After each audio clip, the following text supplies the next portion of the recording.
कांधार विमान हाईजैक के मास्टरमाइंड और आतंकी संगठन जैश-ए-मोहम्मद के प्रमुख मौलाना मसूद अजहर ने कहा है कि बहावलपुर में हुए भारतीय हमले में उसके परिवार के 10 सदस्य और 4 सहयोगी मारे गए हैं।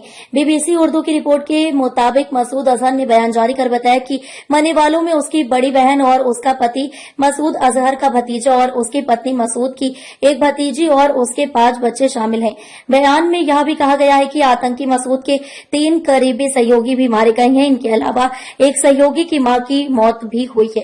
संसद हमले के अलावा पठानकोट पुलवामा हमले का भी मास्टरमाइंड है। अजहर भारत में एक नहीं बल्कि कई आतंकी हमलों के लिए जिम्मेदार है।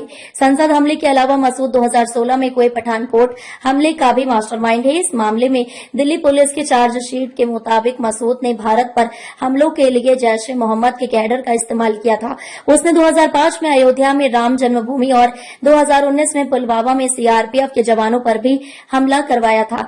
इसके अलावा मसूद 2016 में उरी हमले और अफगानिस्तान के मजार-ए-शरीफ में भारतीय कॉन्सुलेट पर अटैक का भी जिम्मेदार है।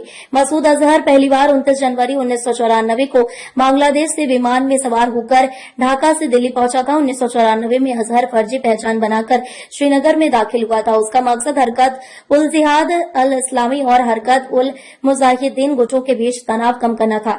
इस बीच भारत ने उसे आतंकी गतिविधियों में शामिल होने के लिए अनंतनाग से गिरफ्तार कर लिया था। जब अजहर ने कहा था कश्मीर को आजाद कराने के लिए 12 देशों से इस्लाम के सैनिक आए हैं, हम आपकी कार्रवाई का जवाब रॉकेट लॉन्चर से देंगे।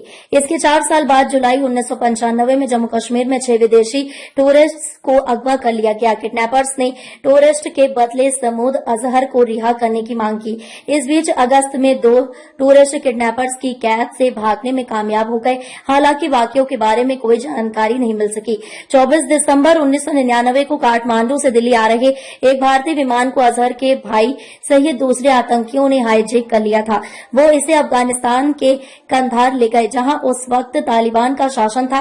विमान में कैद लोगों के बदले मसूद अजहर सहित 3 आतंकियों को छोड़ने की मांग की गई।